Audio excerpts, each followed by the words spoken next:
añitos. Actualmente hice la maestría, actualmente hago el doctorado en la Universidad del Estado de Río de Janeiro.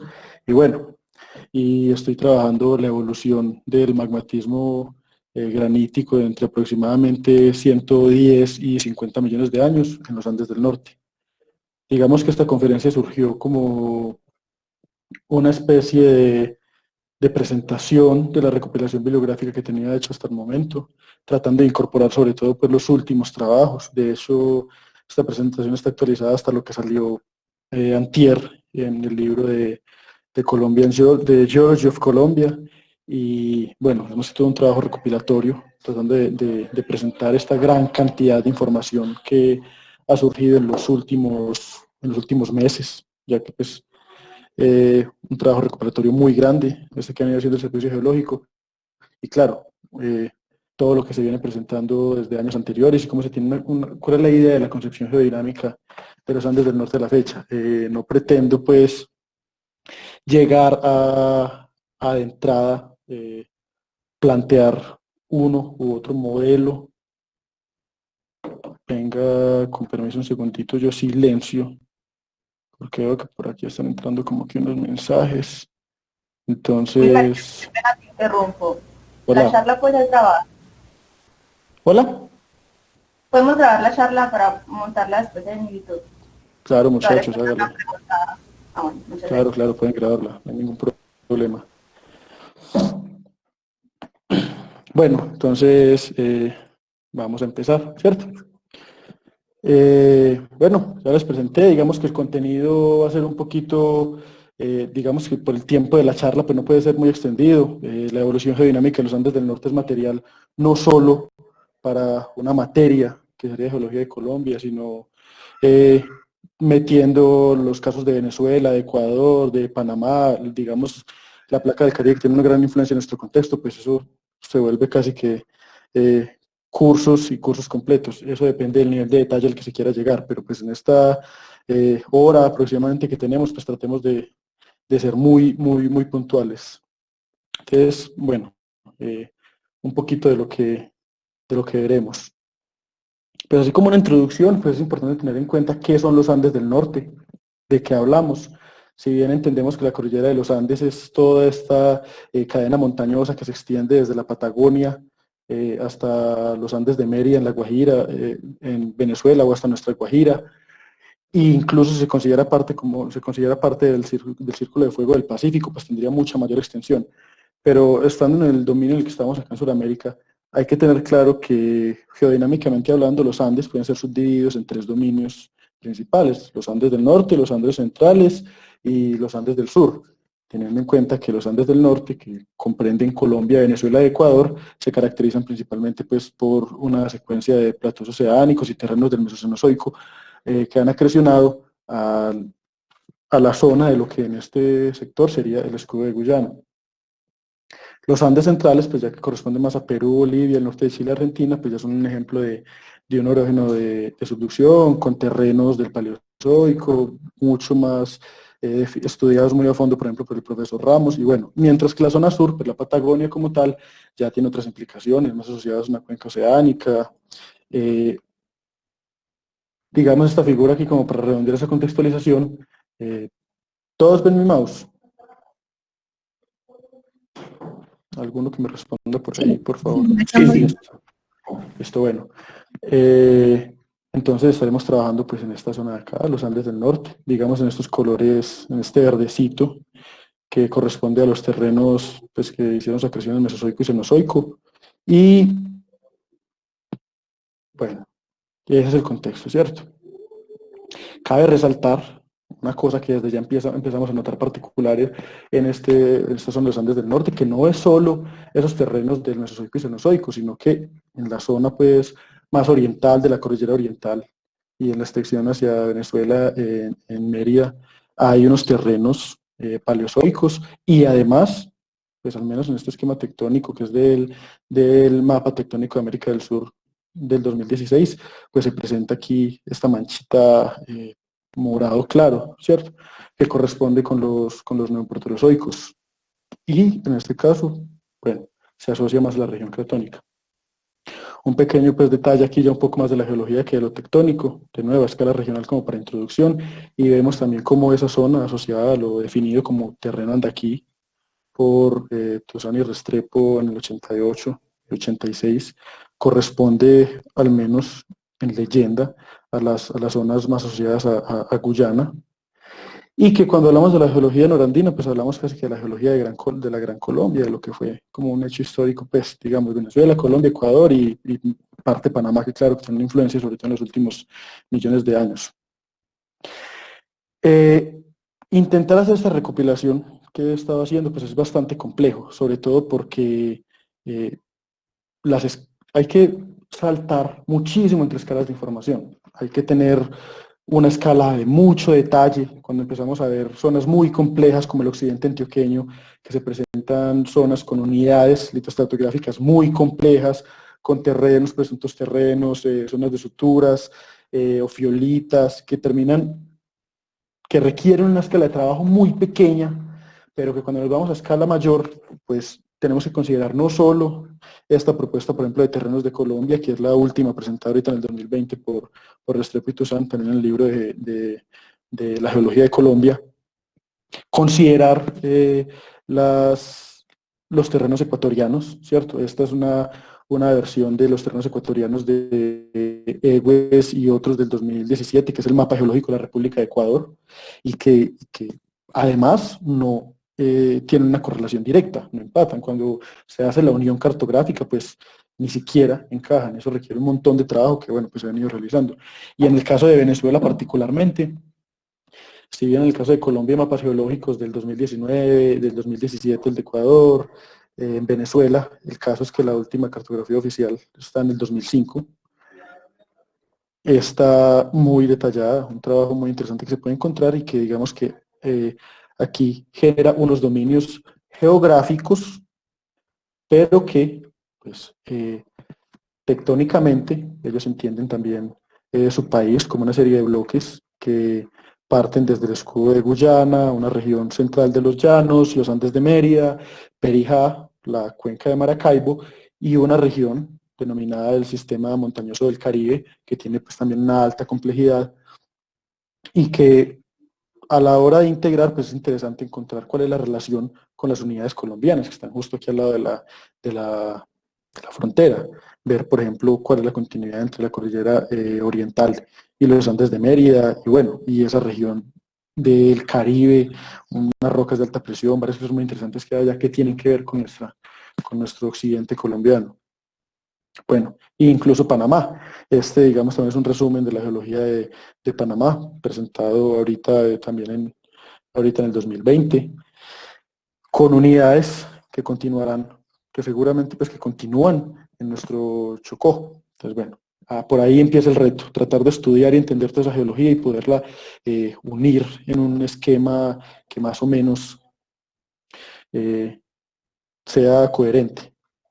Una unión preliminar, digamos, solamente considerando los terrenos y tratando de clasificarlos en terrenos correspondientes a la región cratónica, digamos, tratar de definir los definidos terrenos alóctonos por los distintos autores, si son de afinidad continental o afinidad oceánica, y bueno, y definir cuál es la región panameña, pues nos empieza a dar una especie de esbozo, de primer esbozo, para entender cómo es la correlación entre unos y otros. Por ejemplo, aquí salta mucho a la vista esta transición que hay en Ecuador, que para los autores allá pues, los terrenos oceánicos están contra la región cratónica y termina siendo un poquito difícil la correlación. Y más aún, ver cómo eso continúa hacia el norte de Perú. Y ahí uno termina dándose cuenta que pues todo tiene que ver con el tiempo, de qué momento estamos hablando. Entonces, bueno, empecemos a hacer digamos, viaje o recorrido bibliográfico, recopilación, pues hablando de tiempo.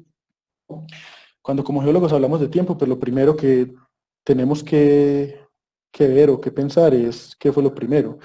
En este caso, pues la región cratónica de Sudamérica, el cratón amazónico, dividido pues en el escudo de Guyana y en el escudo del central amazónico.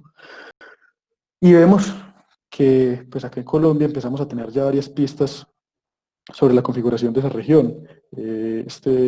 este trabajo de Dueñas Jiménez y Montalbano Johnson, ahorita también es 2020, nos muestra que las secuencias cámbricas neoproterozoicas de la región colombiana, de los llanos orientales, presentan unas secuencias sedimentarias muy bien desarrolladas, sin metamorfismo.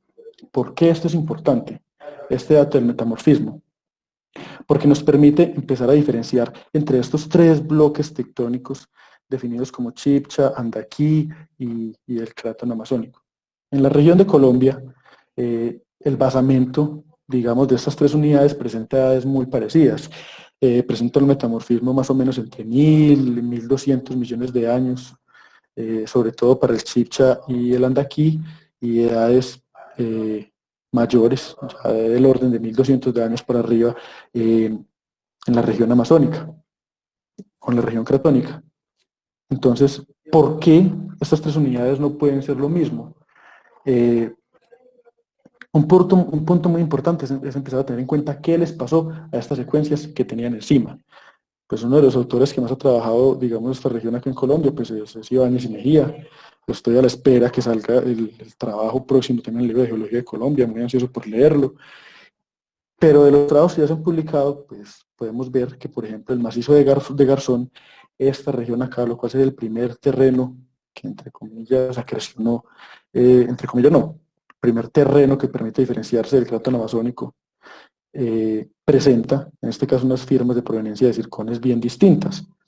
El crátano amazónico o el basamento amazónico pues presenta edades siempre mayores a los aproximadamente 1300, 1400 millones de años, con picos muy fuertes desde los 1500, mientras que la zona del macizo de Garzón pues empieza a presentar edades de 990, cerca de los 1000 millones de años, y unas firmas de proveniencia un poquito distintas.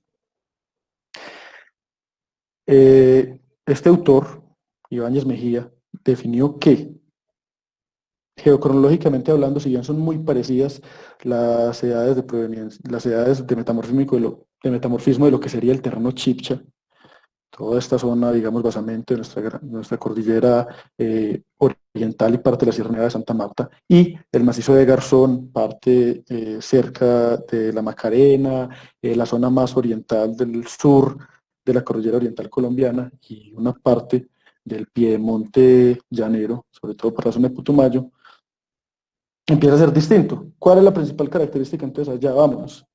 ¿Qué es lo que dicen del terreno Andaquí? Que son granulitos, augens, neises, con protolitos ígneos de entre 1.47 y 1.15 gigaaños, que podrían tener afinidad por estas granulitas de 950 a 1050 millones de años, grenvilianas, pero que las firmas de proveniencia, estas edades, permite plantear una diferencia entre las orogenias. Para Ibáñez y Mejía, toda la zona del terreno de aquí, o la zona del macizo de Garzón, pues está más relacionada no con la orogenia grenviliana típica que corresponde a la colisión entre Laurentia y Gondwana, sino que, según él, pues esto se desarrolló más al norte y fue más un poco la colisión entre estos bloques continentales y Báltica. Tiene una mayor influencia de Báltica. Ya vamos a ver más adelantico pues como estos diseños, ¿cierto? El terreno Chibcha, pues en el basamento tendría cosas muy parecidas, edades de entre 1180 y 930 millones de años para metamorfismo, con edades ígneas de hasta 1527. Pero ¿cuál es la principal característica para diferenciar estos tres bloques? Entonces, primero, el crátano amazónico tiene secuencias del cámbrico, inclusive del neoproterozoico, sin metamorfismo, secuencias sedimentarias. Un metamorfismo que sí se presentó en las rocas del terreno Chibcha. Digo, ¿cierto? Ya lo vamos a ver más al frente. Entonces hay una diferencia, la cobertura sedimentaria de una tiene metamorfismo y de otra no. Y en cuanto al terreno Andaquí, pues la diferencia, como ya vimos en los zircones y en la edad de signos, mucho más jóvenes. Estas son unas rocas típicas del basamento del terreno Chibcha, por ejemplo, la granulita de los mangos a la izquierda en la Sierra Nevada de Santa Marta, y afloramientos de del Neis de Bucaramanga y en zonas hacia el norte de la cordillera oriental. Bueno, esta zona aquí es una propuesta de terrenos paleozoicos que también salió ahorita en el último trabajo del Servicio Geológico. Moreno Sánchez proponen la existencia de un bloque que Tame Mérida, esta zona que está acá en ceniza, un crisecito, bien diferente de lo que sería un bloque autóctono, que considerarían el equivalente, digamos, al Chibcha y al crátano amazónico. ¿En qué se basan? Pues principalmente en ese metamorfismo que presentan las rocas del Paleozoico inferior de la cordillera oriental. Un trabajo bastante interesante, hay que leerlo y bueno, ajustarlo también a los modelos hidrodinámicos. Una conclusión importante que ellos presentan es que efectivamente el Chibcha, el terreno Chibcha, estuvo separado de lo que fue la margen de Gondwana y aquí en el Ordovícico temprano pues fue que se presentó ese metamorfismo de Quetame. Y posteriormente pues hubo la colisión y se desarrolló una sedimentación en el Paleozoico superior que no tuvo ningún metamorfismo. Algunos ejemplos de esa sedimentación pues son también aquí presentados en esos trabajos. Realmente me sorprendí, yo personalmente me sorprendí cuando vi estos registros fósiles. Esas fotos pues son unas cosas extremadamente bonitas para no haberlas conocido antes, y eso solamente demuestra que en la geología colombiana, y digamos en términos generales de los Andes del Norte, hay todo por hacer. Entonces, listo, para recapitular hasta acá, pasamos de un cratón relativamente tranquilo, incluso en el Neoproterozoico, con sedimentaciones y metamorfismo, un terreno andaquí que tiene un basamento con características que permite diferenciarlo de lo que es el terreno, de lo que es el basamento del cratón amazónico, y un terreno chibcha que tiene unos eventos posteriores en el Paleozoico inferior, bien marcado, ¿cierto? ¿Y cómo va esto hacia Mérida? Hacia Venezuela, ¿cómo va hacia el norte?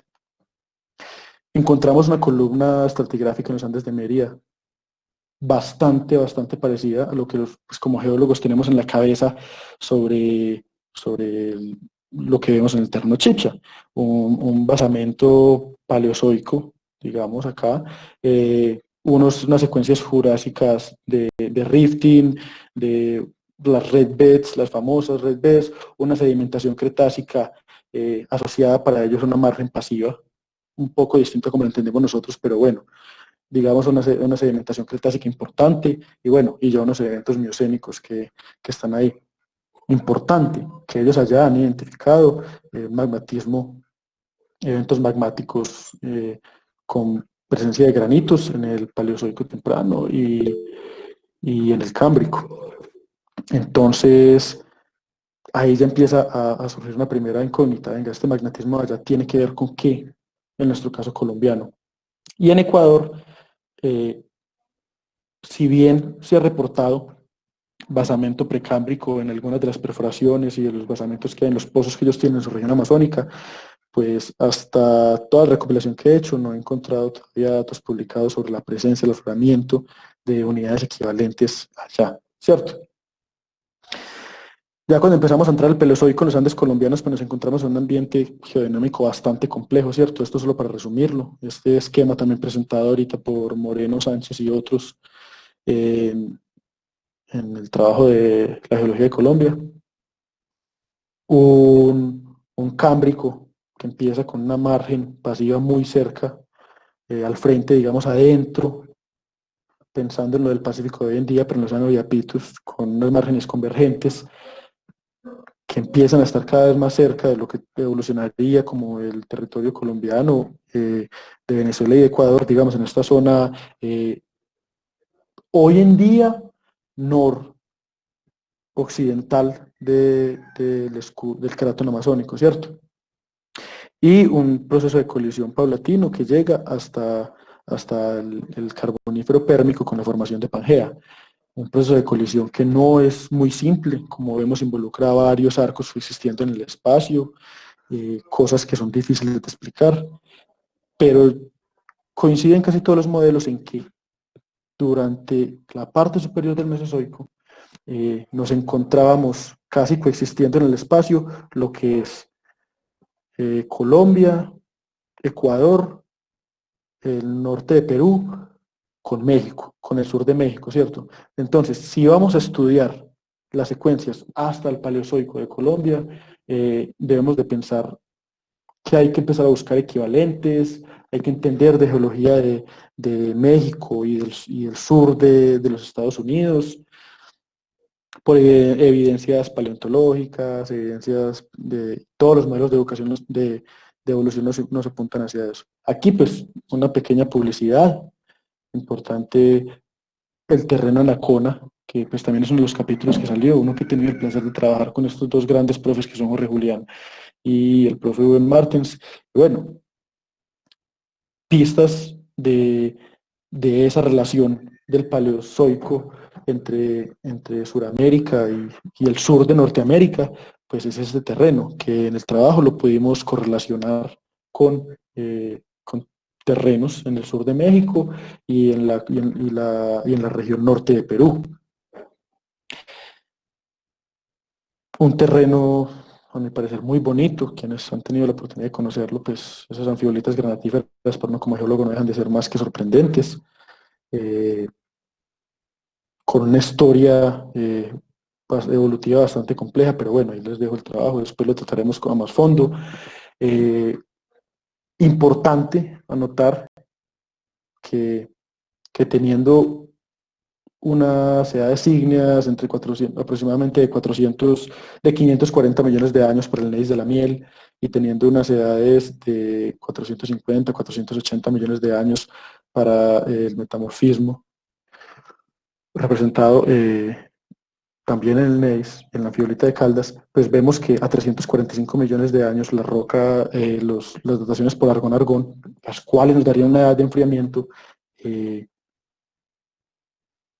no presentan alteración, es decir, después de 345 millones de años ese terreno estuvo frío, así que no fue afectado por el metamorfismo permotriásico y por los distintos arcos que se presentaron mucho después en la cordillera central.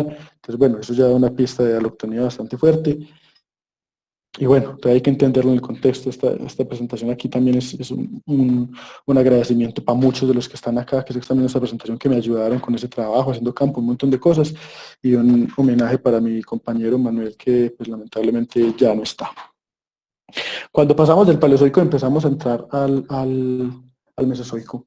Digamos que tradicionalmente, o al menos la geología que a mí me enseñaron, hasta hace un par de años incluso, nos decía que teníamos un gran salto entre lo que es el terreno Chibcha, las rocas, digamos, de la cordillera oriental, y luego pasábamos al Permotriásico, el terreno Tabaní, y bueno, a 240 millones de años, pero que ahí en ese medio no había registros de muchas cosas.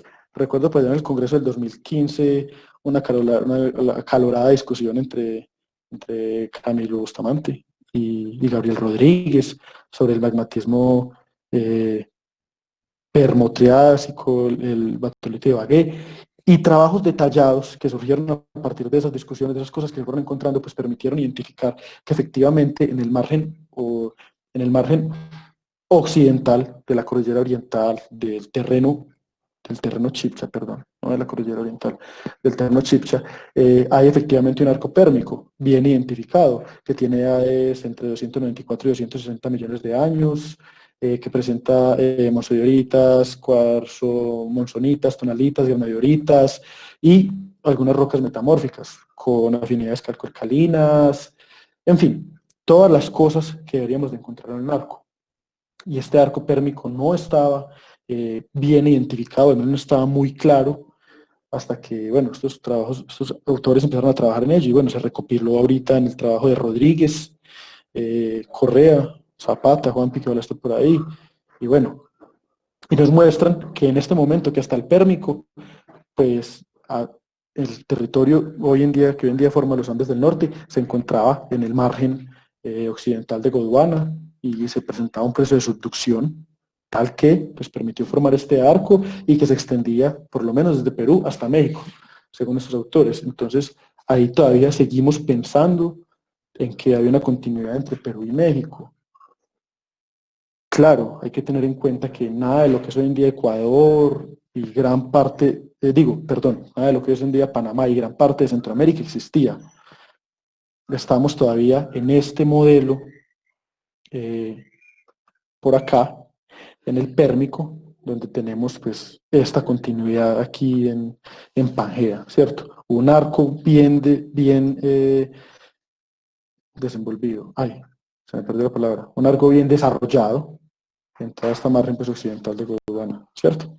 De Gondwana y de Laurenti hasta que se empezara a separar. Ya cuando empezamos a entrar ya bien de lleno en el Mesozoico, pues nos empezamos a encontrar con una historia súper compleja, que eso es lo que caracteriza la geología colombiana. Yo creo que como geólogos estamos en una meca, en uno de los lugares con una evolución geodinámica extremadamente compleja, que debido a la topografía pues tenemos muy amplios registros, y eso es lo que hace que no nos podamos poner de acuerdo. Qué aburrido fuera una geología en la que todo estuviera súper claro, pues no hubiera nada más que hacer que cartografía súper, hiper, mega detallada por allá de mina. En el Mesozoico aquí pasó de todo. La complejidad del Mesozoico, yo llamo así como este capítulo de la presentación, es porque aquí estábamos en un ambiente que teníamos a un lado este arco del borde occidental de Gondwana, que claro, que seguro venía desarrollándose desde mucho antes del Paleozoico superior, que continuó con esa subducción y a la de romperse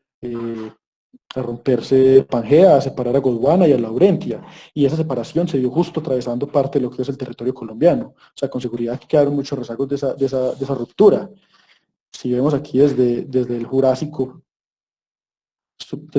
tardío, pues empiezan a desarrollarse esa apertura aquí, esa quiebra de continentes, que da cabida a que se genere corteza oceánica, que empiezan a haber márgenes pasivos donde había subducción, que empieza a generarse un ambiente muy complejo, pues que ya llevaría mucho después a lo que es hoy en día. Y para tratar de entender todo ese montón de cosas que pasaron ahí, es importante tratar de separar cuáles son los procesos y qué es lo que nos van a generar. De entender que entonces que primero había un metamorfismo permotriásico, que era el que teníamos, digamos, que venía desde el Paleozoico, un metamorfismo, una extensión y una generación de cuencas que fueron simultáneas durante el Mesozoico, ¿cierto?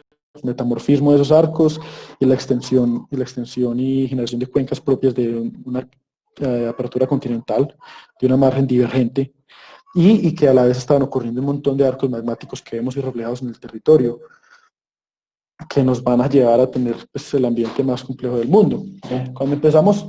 Cuando algunos autores empiezan a estudiar esa evolución permotriásica, ¿cierto?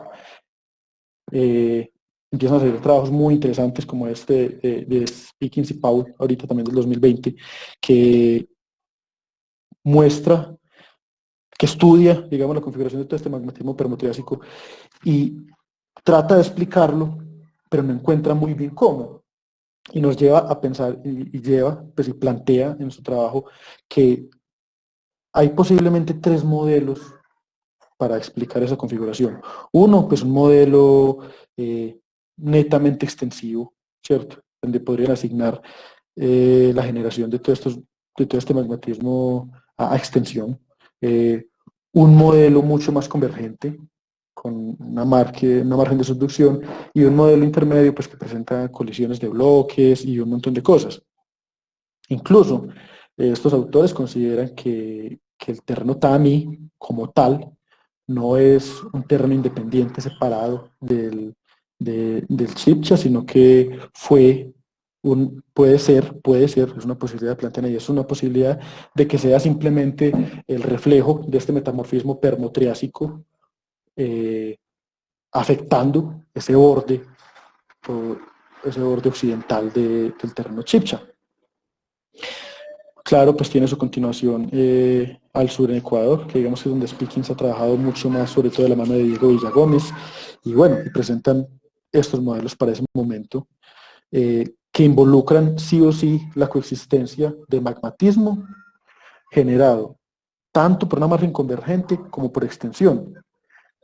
Puede ser generado por adelgazamiento cortical, por ascensión de la astenosfera, por la generación de corteza oceánica, y bueno, la complejidad de explicar estos fenómenos radica en la coexistencia en ese tiempo de, como ya explicamos, una margen convergente y una margen divergente, prácticamente perpendiculares la una de la otra, ¿cierto? Digamos que la margen convergente era dominantemente norte-sur, mientras que la divergente era este-oeste, y ese ambiente geodinámico tan complejo en ese momento, en esa región, eh, va a hacer que los fenómenos geológicos que se presenten pues también terminen siendo muy complejos y muy únicos, y eso es lo que dificulta muchísimo la explicación de ellos. Yo sé que el grupo del profe Agustín está trabajando ahora fuertemente tratando de entender todo esto, pues, esta, este tiempo, esta parte de la historia.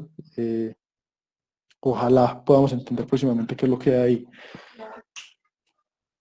Un apunte ahí, es un trabajito que también, otra publicidad para mí, ¿no? Porque como a toda la gente le gusta presentar sus trabajos. Importante tener en cuenta que el terreno Taamí, como se tenía concebido anteriormente, pues ya fue, digamos, cambiado radicalmente ahorita en el último trabajo de terrenos presentado por Restrepo y Toussaint. Cajamarca ya también pues debería entrar en desuso. El complejo Cajamarca como tal ya no debería existir más. Les recomiendo que se lean ese trabajo. Hay importantes referencias sobre las nuevas propuestas para definir las unidades de la cordillera central y empezar a notar que el TAMI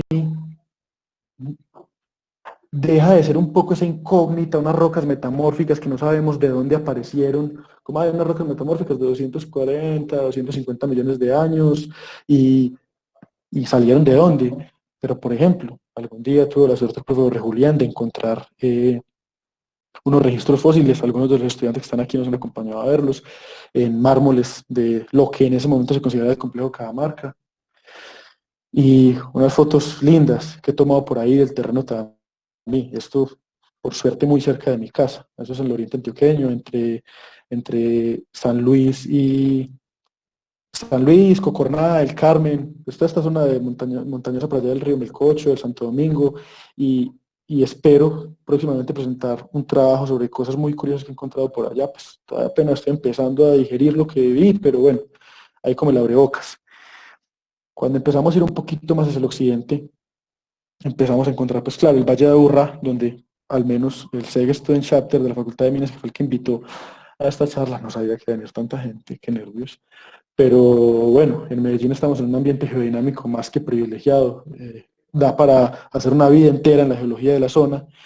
Y no más, ahí al lado de la ciudad, pues está esta nueva propuesta de terreno también del profesor José Julián, el terreno de Aburrá, basado principalmente en el estudio de la dunita de la ruinita de Medellín, que realmente pues también se propone cambiarle el nombre por la Meta-Habsburguita, la unidad de Meta-Habsburguita de Medellín. Los gabros bandeados que vemos todos los días ahí en la Facultad de Minas, esos rodados que son muy comunes, y bueno, y entender, empezar a entender que por allá en el Mesozoico, esas rocas del terreno Tami, pues también se vieron afectadas por una extensión, ¿cierto? Que puede ser interpretada como una cuenca tras arco o fácilmente también podría entrar en el modelo de algún brazo, no digamos ablacógeno, pero sí algún brazo, alguna línea de apertura que se generó con base a ese rompimiento continental muy importante que se dio en el Mesozoico de la región. Claro que fue un rompimiento continental muy importante, pues hombre, se quebró, fue Pangea, eso es lo que se estaba reventando ahí, lo que se estaba abriendo. Y, y, y no, siento que a veces, o al menos en mi formación, igual yo me formé, pues yo me gradué ya hace unos años, la época en la que yo estaba estudiando no se daba especial énfasis en entender esa importancia de ese ambiente divergente ahí.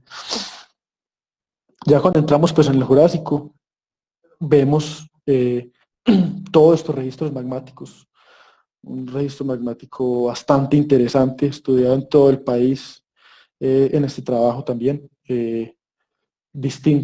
Diversos arcos magmáticos jurásicos en los Andes colombianos, de Gabriel Rodríguez y compañeros, un trabajo también muy interesante que, que plantea cómo pudo haber sido esa evolución magmática y entender y nos permite ver que en el Jurásico también continuaban los arcos.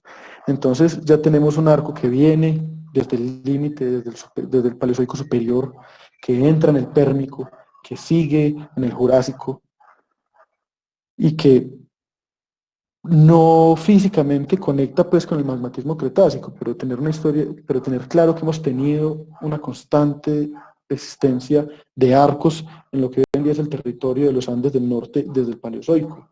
Y eso es algo que no estaba tan claro hace unos años. Un modelo presentado por los autores, pues acá aproximadamente es estar hablando de Gondwana en ese momento, en el macizo de Santander. Claro que también es aplicable pues a lo que es la Sierra Nevada de Santa Marta, en una zona que cerca de una zona de subducción pues se presentaba una distensión que da espacio a la generación de unos pisos oceánicos, al magmatismo,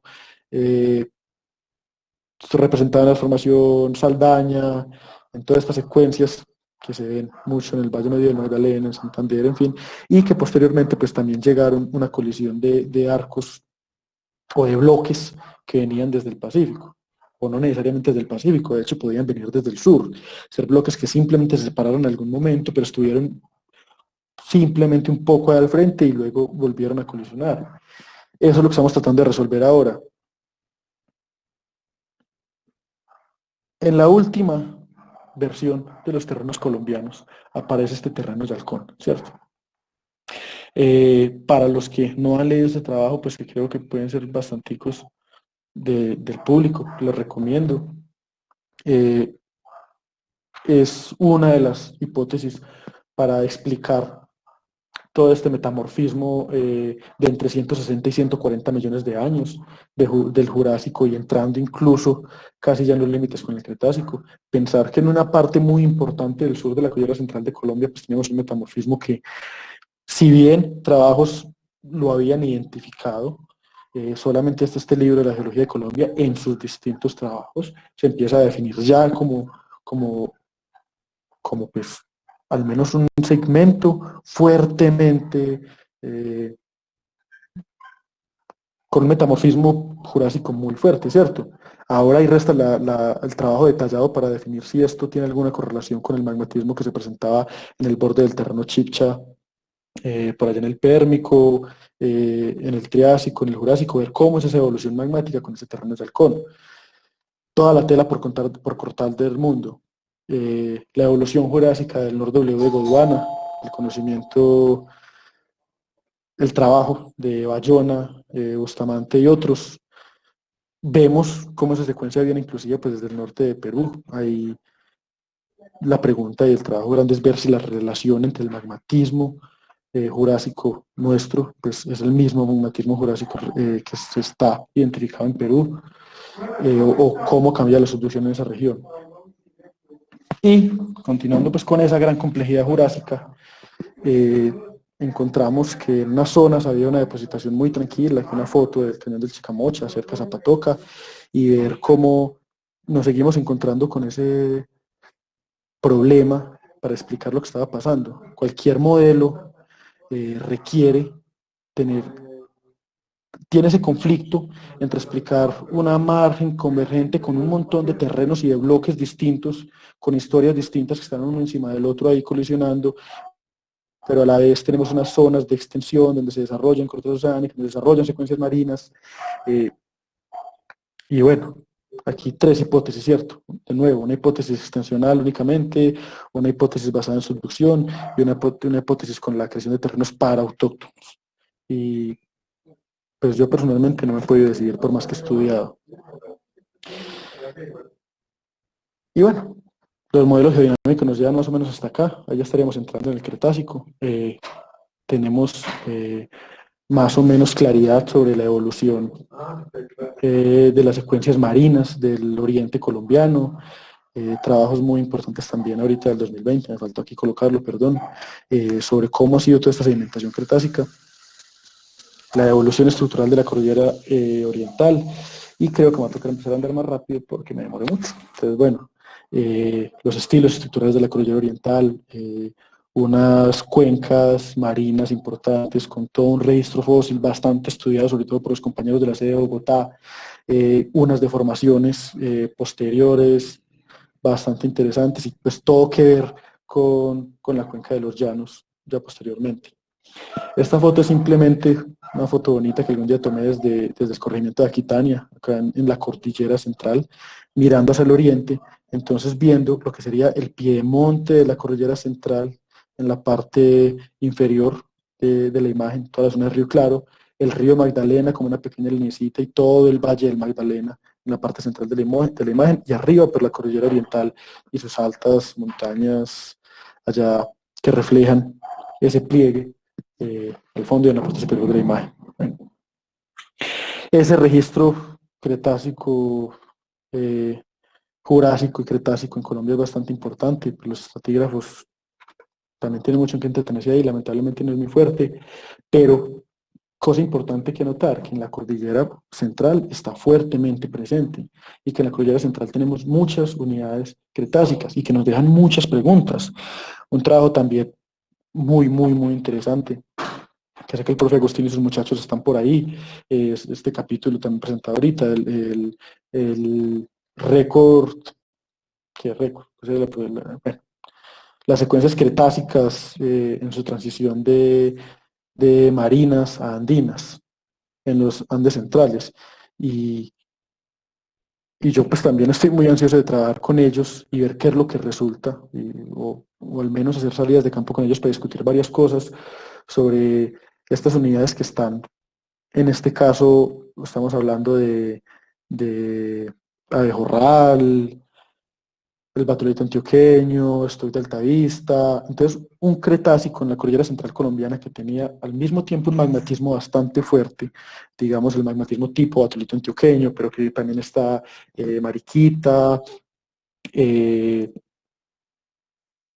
el Stock de Manizales, los cuerpos que han encontrado mucho más al norte, incluso por debajo de la cuenca Sino San Jacinto, que encontraron Mora Borges, ahorita en el trabajo del 2017 creo que fue, y al mismo tiempo eso coexiste con secuencias marinas bien desarrolladas, eh, como las sedimentitas de San Luis, Abejorral, y unas cosas que ya nombraremos un poquito más para el frente, ¿cierto? Entonces había un magmatismo calcoalcalino asociado a un arco, y al mismo tiempo había unas cuencas súper grandes formándose ahí con sedimentación marina, entonces empieza a entrar como en conflicto con esos modelos que tenemos tradicionalmente, no es que un arco es colisión y es magmatismo y vulcanismo, y unas cuencas es extensión y es otro ambiente geodinámico, pero no, acá están coexistiendo. Y bueno, y este modelo de la doble subducción de combosamientos opuestos para explicar la aproximación de lo que llamaremos Caribe más adelante. Pasemos muy rápido, entonces ya por esto, por cosas de tiempo. Aquí entramos al Cretácico colombiano, a la zona del occidente colombiano, que también está reflejado en el norte de Venezuela y en el occidente de Ecuador, como lo vemos pues acá. Hay un trabajo muy bueno que enfrenta, digamos, todo este magmatismo, tanto el magmatismo plató como el magmatismo de arco en toda esta región, e incluso el magmatismo de pluma. Presenta un modelo bastante interesante, pues que todavía no puedo decidir si me gusta o no, pero es el de la subducción inducida por plumas, y eso podría explicar un poquito sobre cómo fue que se originó estos múltiples arcos que se presentan al occidente de lo que Gómez define como terreno caribe, o bueno, ya vamos a ver cómo lo llamaremos. Trabajo súper interesantísimo. Aquí, eso es lo que estoy tratando de responder.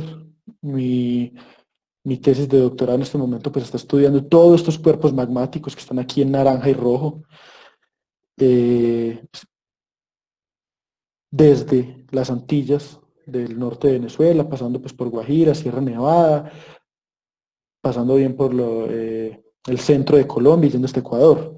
Estoy trabajando en la caracterización magmática de estos cuerpos, tratando de identificar si efectivamente hay un arco, hay múltiples, cuáles son las características isotópicas de cada uno de estos arcos, ver de cada uno de estos granitos, perdón, ver en qué ambientes geodinámicos se formaron, y claro, tratar de aportar al modelo de evolución de todo esto durante el Cretácico. Pero esto fue un esquemita muy simple que hice en mi tesis de maestría, que refleja lo que yo creo vemos aquí cerquita de Medellín, pero bueno, igual pues también está en discusión, veremos qué pasa.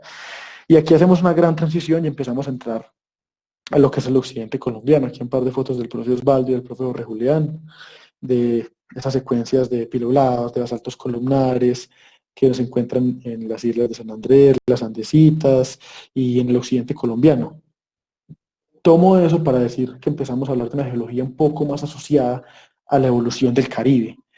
Entonces, este gran hito, digamos, que empieza a pasar a mediados del Mesozoico, que separa la evolución del Paleozoico y Mesozoico inferior, y lo que sería ya Mesozoico superior y Cenozoico, es que dejamos de tener una geología relacionada con lo que puede ser México, Ecuador, norte de Perú, Venezuela, y empezamos a tener una geología mucho más caribeña, digamos, acá es donde empiezan a ser como tal.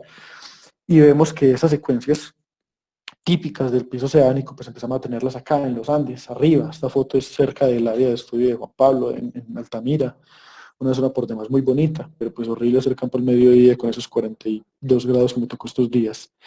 Y, y empezamos a ver que nuestro Caribe, pues todos saben sobre las complejidades del batolito de Santa Marta. Y es una unidad en la que tengo los ojos muy puestos ahora, a ver este cuerpo, este magmatismo que está cartografiado por el Servicio Geológico como Buritaca, Santa Marta, que por un lado supuestamente intruye las granolitas de los mangos, entonces digamos está intruyendo en las rocas de basamento chicha o basamento precámbrico, digamos, y supuestamente también está incluyendo los esquistos de Gaira y otras rocas mucho más recientes, pero siguen siendo definidas como la misma unidad. También estoy pendiente de varios trabajos pues que al menos parecen tocar el tema en lo que es resúmenes del libro de la geología de Colombia, pero cuando uno empieza a estudiar a detalle esos cuerpos graníticos, que en esos que estoy ahora, empiezan a notar estas complejidades magmáticas, pues que por lo menos lo ponen a rascarse la cabeza. No encontrar un granito así ya empieza a dar ideas de muchas cosas. De nuevo, intentar unir ese rompecabezas, que es la tarea que estoy ahora, ese rompecabezas de, de un montón de escuelas geológicas distintas, la de Centroamérica, que la han hecho casi todos los del Servicio Geológico de los Estados Unidos, la venezolana, que en algún momento lo hicieron los del Servicio Geológico de los Estados Unidos, también hoy en día está un poco aparte, la colombiana, que digamos la trabajamos bien nosotros, la ecuatoriana, que no hemos tenido la mejor relación geológica con ellos, y fuera de eso encontrarse con cosas tan complejas como lo que ocurren aquí en el occidente antioqueño, como esta última subdivisión de terrenos y de presuntos terrenos, propuestas también por el profesor Restrepo y Jorge Julián, inclusive aquí en la mitad de lo que sería el terreno Taamí, un nuevo terreno, ¿cierto? ¿Cómo es que un nuevo terreno queda ahí en un bloque totalmente aparte, pues como flotando ahí en la mitad de la nada? Y es que lamentablemente ya tenemos podido entrar a hacer un buen trabajo de campo hasta la zona de los sedimentitos de San Pablo, unas zonas donde hay reportadas piloblavas, donde hay reportadas también toda una secuencia marina, pero que pues se encuentra entre Amalfi, Yarumal, Campamento, y pues por orden público y cosas que solo los geólogos colombianos sabemos, pues es mejor no entrar por allá, por ahora, pero espero yo personalmente dentro de poco poder entrar allá y ojalá algunos tengan la oportunidad de ir a hacerlos y entender zonas tan complejas como este macro collage de un montón de bloques que se presentan en el occidente antioqueño, ¿cierto? En lo que antes se conocía como la zona de Cauca Romeral, y hoy en día pues se ha podido dividir en varios terrenos y presuntos terrenos, y que tenemos todos los trabajos del mundo pendientes para definir cuáles son y cuáles no son terrenos, para definir que muy probablemente algunos de ellos sean simplemente escamas tectónicas, que en una zona, una mega zona de cizallamiento como la que fue generada por el emplazamiento de la placa Caribe en el espacio generado entre Sudamérica y Norteamérica, eh, pudo haber generado todo este montón de placas tectónicas una encima de la otra. Una foto de esa zona que indiscutiblemente hacer una quebrada de esas, los que han tenido el placer de hacer cualquier quebrada en la zona cercana a Liborina, Santa Fe de Antioquia, saben que es un reto para cualquier geólogo. Realmente el que vaya allá y diga que hay una quebrada fácil es porque no entendió No, es porque creo yo que no entendió, ninguna quebrada por allá es fácil. Y tenemos todo para trabajar allá. Entonces a los muchachos pues, de los Student Chapter que están viendo esto, ánimo, que hay mucho de dónde vivir y cosas pues tan bonitas. Esta sí, simplemente para notar, uno que es gomoso de la geología se sueña yendo a un afloramiento de estos, nomás por ver esas ferrolitas. Y cuando nos empezamos a mover las ofertas, claro, perdón, estoy muy charlado, no es la manera correcta de hacerlo. Entonces, cuando empezamos a tener la transición sobre estos arcos cretásicos que estoy tratando de estudiar, estos arcos, un arco de isla desarrollado en la cordillera occidental, un arco de isla, un arco continental presente en la cordillera central, que hay mucho para trabajarles. Cuando empezamos a entrar ya un poco tarde ya en el tiempo, pasar por el límite Cretáceo-Paleógeno, pues vemos que en Colombia efectivamente está ese registro. Eh, Allá en Gorgonilla, las esferulitas, eh, el trabajo pues de Bermúdez y otros, y empezamos a entrar en lo que es la influencia del bloque Choco, Panamá-Chocó, ¿cierto? Un trabajo también muy interesante de Montes y varios colegas de la facultad y otros, mostrando cómo pues, la creación de al menos la coexistencia de rocas asociadas a Panamá con las rocas del continente suramericano se da en el Mioceno medio. ¿Cómo lo identifican? A los que no han leído el trabajo, pues se identifica que en las secuencias de Sino San Jacinto, de algunas zonas de la cordillera central colombiana, cuando estamos en el Oligoceno y el Mioceno medio, pues no tenemos ninguna evidencia de proveniencia de circones pertenecientes a lo que sería hoy en día Panamá o Baudó, mientras que cuando llegamos a los estratos del Mioceno medio, pues empezamos a tener este aporte de materiales que provienen de estos cuerpos. Entonces nos indica que ya había ríos drenando desde unidades correspondientes a lo que hoy es el arco Choco-Panamá, o este bloque tectónico, hacia el continente suramericano. Hay secuencias bien desarrolladas, entonces, qué maravilla. Y ya como para terminar, pues un poquito también del trabajo de Wagner y otros también, de los compañeros, también algunos compañeros de la facultad, sobre la geometría de la subducción en Colombia y en los Andes del Norte, pero pues como se ve ese gap, lo que llaman en Caldas Tierra, aquí justo en la región de Manizales, y cómo la subducción al norte de, del Caldas Tier es mucho más plana, está mucho más adentro del continente, mientras que al sur es una subducción mucho más vertical, mucho eh, más volcánica, claro, pues permite generar la fusión parcial para tener todas las cadenas montañosas que tenemos hoy en día en el bloque volcánico de los Andes del Norte, entre Ecuador y Colombia. Un modelo pues también bien bonito. Y bueno, como para resumir, así ya para terminar, definitivamente como geólogos colombianos tenemos el placer de estar en un orógeno acrecionario bastante interesante. Los últimos trabajos nos muestran que tenemos cosas desde el proterozoico que están aconteciendo, cratons, orogenias, que grembiliana, putumayensis, arcos en el Paleozoico, metamorfismo, empezamos a entrar a los arcos permotriásicos, magmatismo jurásico, toda la evolución cretácica que es bastante compleja, y como si no fuera suficiente, pues en el Cenozoico llega el arco Choco-Panamá, empezamos a tener un mundo de rocas metamórficas, sedimentarias, ígneas, secuencias, orógenos, y aquí para divertirse todos. Este es un corte del perfil del mapa geológico de Ecuador. Digamos que al ser un perfil un poquito más estrecho que el que se puede hacer en Colombia o Venezuela, lo preferí como para dar el ejemplo. Y lo que tenemos es una geología súper compleja y que pues parece como una colección de un montón de carritos. Me encantan estos carros por acá volando, pues porque podrían ser las ofiolitas, ese montón de rocas periotíticas que nos encontramos en muchas zonas del valle digamos, alrededor de la zona del río Cauca, rocas ofiolíticas que se encuentran en la cordillera central y occidental y que todavía no tenemos muy claro de dónde o cómo vienen. Y que van a ser clave para entender esta evolución y pues obvio que nos dan esa maravilla de paisajes que tenemos hoy en día y que, bueno, eso es para recordarles. El amor mío siempre ha sido la geodinámica. Lamentablemente nunca he podido vivir de ella. Siempre he tenido que vivir, digamos, de alguna manera hablando de la gestión del riesgo y de trabajos eh, más aplicados. Pero la moraleja para los estudiantes, que pues digamos que hice la presentación enfocada en ellos, es, muchachos, la geología no es cuestión de genialidad. Para usted ser un muy buen geólogo no se necesita ser un genio. Para usted ser un muy buen geólogo necesita ser una persona constante. Necesita estar dispuesto a leer mucho, a estudiar mucho, a salir mucho a campo, ver muchas rocas, tratar de entender, cuestionarse y de responder preguntas. Y yo creo que es algo que si tenemos el amor por la geología podemos hacer.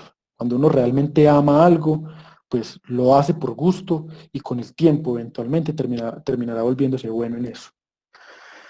Hoy en día tenemos un mundo acá en Colombia y en los países vecinos con todas las complejidades del caso, tenemos todos los climas, pues lamentablemente somos un país con todos los complejos sociales del mundo y pues este COVID me tiene a mí personalmente súper aburrido porque en el último par de meses debería de haber hecho el campo de la Sierra Nevada y la Guajira y en este momento debería estar en Ecuador, pero bueno, ya pasará y vendrán tiempos mejores.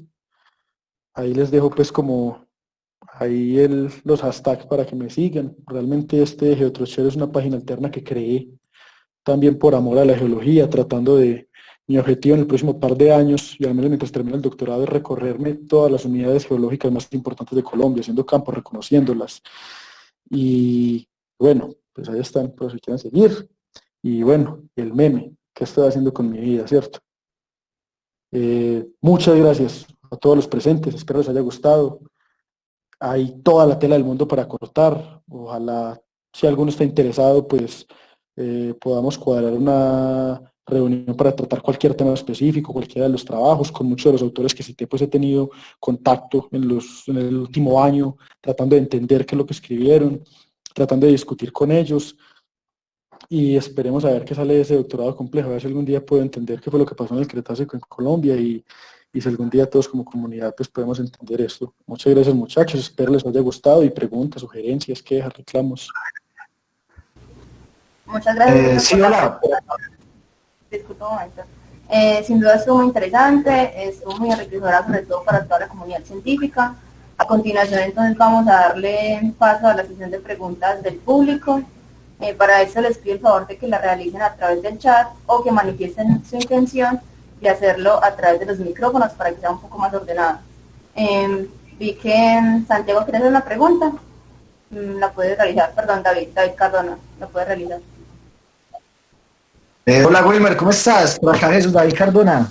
Pues que el chuchín. ¿Qué más, hombre, Trochero? ¿Todo bien? Hermano, mira, yo tengo una excelente presentación, la verdad, una gran compilación de bibliografía la que hiciste, bastante interesante y muy amplia, desde Ecuador hasta Venezuela. Muy grande. Yo solo tengo como un par de observaciones que quizás serían como muy interesantes ver en este tipo de presentaciones y que, por ejemplo, no se ven mucho o nunca las he visto, por ejemplo, en este modelo de los terrenos de Colombia, y es que no se coloca la cinemática de las estructuras. Yo entiendo que obviamente eso tiene una cinemática a través de la historia, pero sería muy importante ver, por ejemplo, la simbología dentro de las fallas que separan el terreno en Vera con el terreno Calima, que yo creo que son como prismas de acreción, serían como zonas de inversión o desplazamientos de rumbo. Yo creo que la cinemática dentro de las estructuras sería como muy interesante como para darse una idea del contexto estructural de los terrenos. Eso como primero. Y lo segundo, que también sería como bien interesante ver, es como los sincrones metalogénicos que hay dentro de los terrenos. No sé, por ejemplo, bueno, yo entiendo que tu trabajo es un poco más de contexto regional, más amplio, ¿no? Conceptos más a nivel mundial, incluso ya estás pensando en irte a Norteamérica a buscar afloramientos. Pero de repente en Colombia sería bueno colocar todos estos depósitos que ya existen. No sé, ahora por ejemplo en este nuevo terreno que se llama el Yarján, dijiste, el nuevo terreno que se llama el Yacón.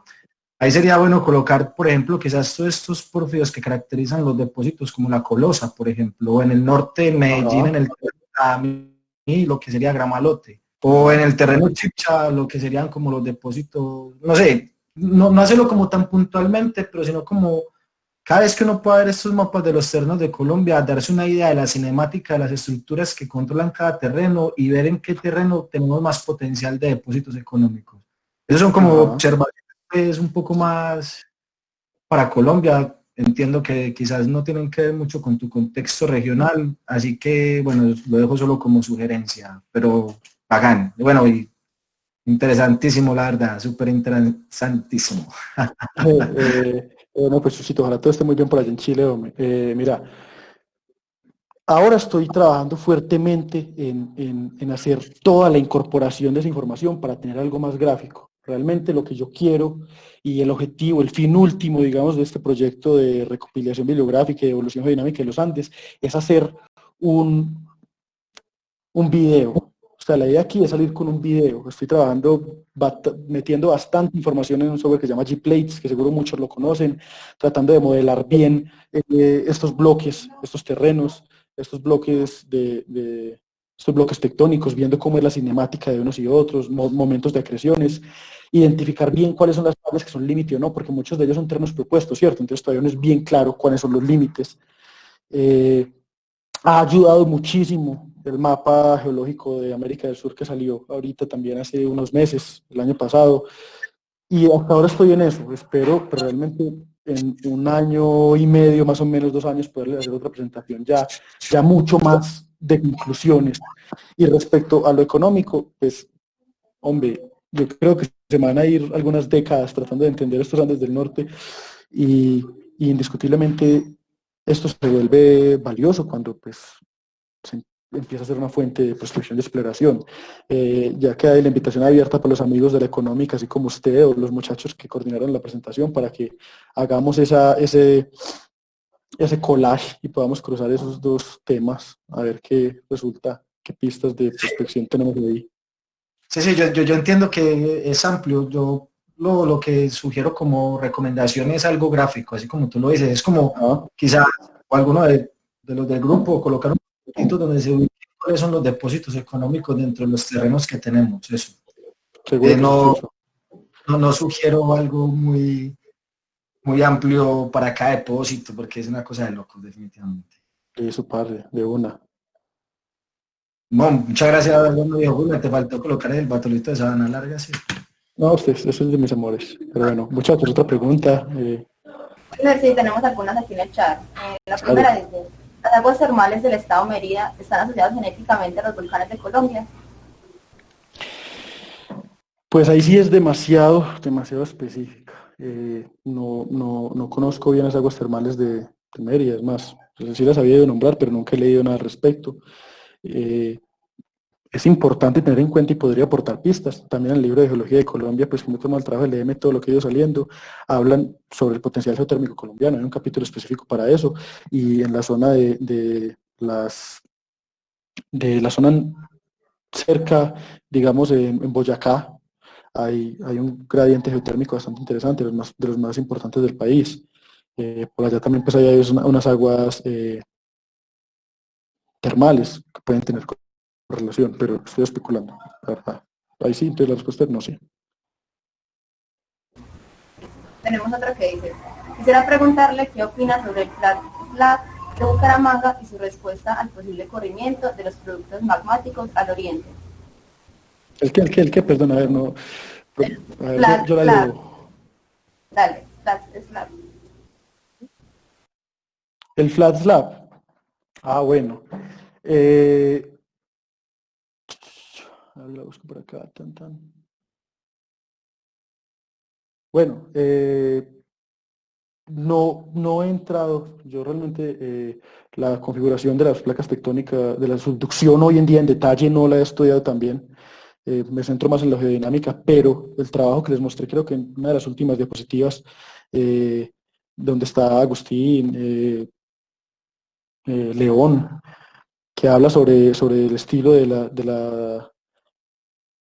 la subducción y de cómo pues en Caldas, aquí en Caldas se da el desgarre en la placa que está en subducción, en el slab que está en subducción, entonces una subducción mucho más vertical en el sur del país y en Ecuador, lo cual hace que el magmatismo esté pues mucho más al occidente, mientras que hay una subducción mucho más plana en el norte, y hace que la subducción pues esté mucho más adentro del continente, más por debajo, digamos, de lo que sería Bucaramanga, y claro, ayuda a que estas anomalías térmicas pues, se muevan mucho más adentro del continente, e incluso pues eso tendría relación con la pregunta anterior sobre los térmicos de por allá.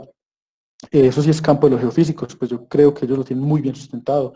Las mismas zonas sísmicas y las zonas de Benioff muestran que allá es mucho más plano. ¿Por qué? No lo tengo bien claro. Tenemos otra acá que dice, tú hablas de un arco bien definido en el térmico, en el terreno Chibcha. ¿Ese registro estaría también en el macizo de Santander? En el pérmico, en el terreno Chibcha, pues está ese arco que está bien conocido, principalmente al occidente, ¿cierto? Pero en el límite occidental del terreno Chibcha, pues los autores lo muestran en todo, ¿cierto? Ahí sí, yo sé, Vanessa, particularmente en qué región estás preguntando, ahí sí sería que nos reuniéramos, yo creo, con los autores de ese trabajo a ver si se presenta en el macizo de Santander, en la zona occidental, pues estaría más bien la serranía de San Lucas, y allá sí se ha registrado. Martín Parra, en cuanto a la geoquímica. Ajá. En cuanto a la geoquímica de los magmatismos, ¿cuáles son las diferencias correlacionables más notables que has encontrado? No, mira, hay de todo, o sea, hay de todo. Si uno entra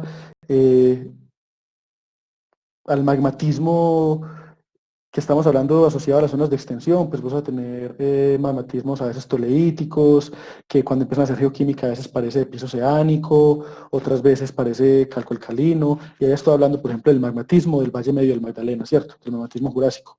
Cuando empiezas a hablar de los arcos, pues tiene un magmatismo mucho más calco alcalino. Si hablamos del Cretácico, inclusive vas a tener un montón de magmatismo calcoalcalino, pero que tiene distintas firmas geoquímicas, que uno es mucho más afín con un arco continental y otro es mucho más afín con un arco de islas, de arco de islas. Trabajos muy importantes, digamos, para mí, desde mi punto de vista, yo creo que nosotros entramos en una nueva era en la geología, y en Colombia pudimos dar ese salto en los últimos quizás 5 o 10 años, y es de empezar a trabajar con grandes bases de datos. Aquí la geología ya no es de que estemos pendientes de una datación en alguna parte o de una geoquímica en alguna parte y vamos a resolver un montón de cosas. Yo creo que ahora las grandes preguntas que quedan en nuestra evolución geodinámica se empiezan a resolver manejando grandes bases de datos. Un trabajo muy interesante sería hacer la recopilación sobre la geoquímica tradicional e isotópica que hay publicada sobre todos estos arcos magmáticos y empezar a discriminar cómo fue su evolución en el tiempo y en el espacio. No como elementos individuales que cada uno lo ha estudiado, sino como tratando de definir esa evolución y manejando, como les digo, esas grandes bases de datos. Y vamos a ver que hay una variedad de todo. O sea, el magmatismo colombiano y de los Andes del norte es muy diverso, y si pensamos pues ahora en el magmatismo asociado a la placa del Caribe, pues todavía más. Aquí finalmente tenemos otra pregunta que dice, ¿por qué hacer una recopilación regional teniendo tantos problemas cronológicos locales? Ejemplo, del cierre del Istmo de Panamá. La geología nos obliga sí o sí a siempre movernos en múltiples escalas.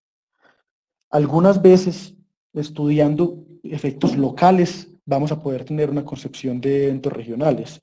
Por ejemplo, eso fue lo que hice en mi trabajo de maestría, estudiando el magmatismo de una pequeña zona al occidente de Antioquia, pues creo que puede entender un poquito sobre la evolución geodinámica de al menos ese sector y de una parte de la placa del Caribe. Pero se vuelve hiperactivo a estas alturas tratar de ver si, por ejemplo, ese modelo es aplicable o no para el resto de la cordillera. Digamos que mi proyecto de doctorado empezó así, bueno, en la maestría encontré un modelo geodinámico interesante, por los datos que tengo, pues para esta zona cumple muy bien. Venga, ¿eso es aplicable o no para el resto de los Andes del norte?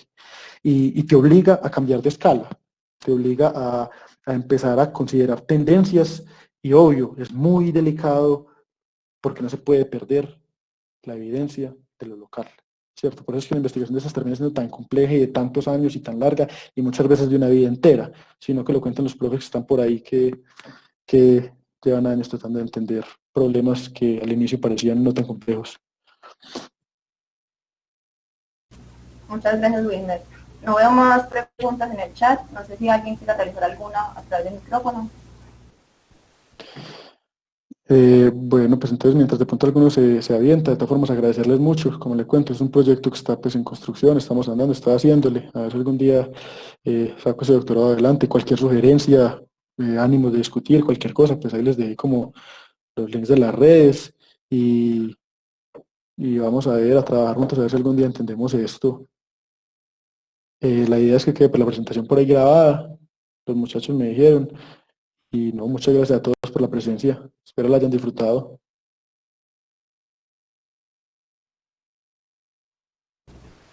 Solo tenemos un comentario que dice que, de Jaime Andrés, que dice, perdón intrometerme, no es necesario tener volcanes para tener aguas termales asociadas. Un buen ejemplo es todas las fuentes termales en el norte y centro de Perú, donde no hay vulcanismo desde los 13 millones de años y hay fuentes termales desde la altura de Lima hasta más al norte de Cajamarca. Uh-huh. Es un comentario Claro. No, sí, totalmente de acuerdo. Me expresé mal.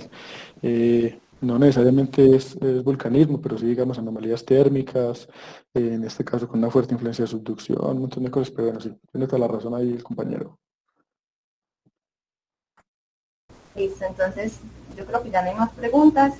Nuevamente te agradecemos, Wilmer, por esta excelente charla. También agradecemos a todos los participantes desde el capítulo de la SED por asistir y esperamos que puedan seguir participando en las próximas charlas. Muchas gracias. Bueno, un abrazo a todos pues, todo bien.